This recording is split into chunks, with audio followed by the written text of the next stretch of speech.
Christophe Joly. Que s'est-il passé dans la soirée du 19 mai 2015? Une certitude, Valérie Pon voulait rompre après 2 ans d'une relation entamée via un site de rencontre. Elle avait prévenu Christophe Joly et ce soir-là, elle décide de dormir dans le bureau.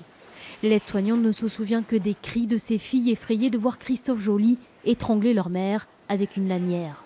L'homme d'une 50aine d'années, casier judiciaire vierge, parle d'une pulsion.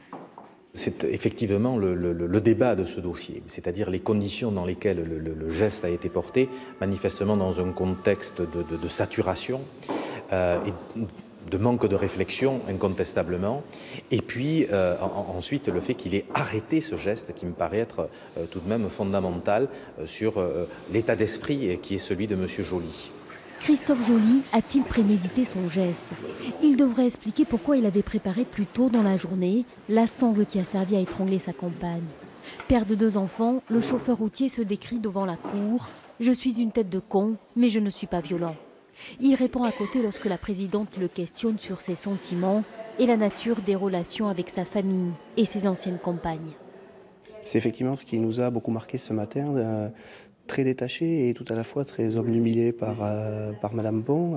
Il a beaucoup parlé d'elle, spontanément d'ailleurs, sans que des questions lui soient posées, sans manifester une très grande empathie d'ailleurs vis-à-vis de Madame Pon, ce qui rend le moment d'autant plus difficile pour elle. Christophe Joly a-t-il arrêté de lui-même son geste avant qu'il ne soit fatal? Il risque la réclusion criminelle à perpétuité.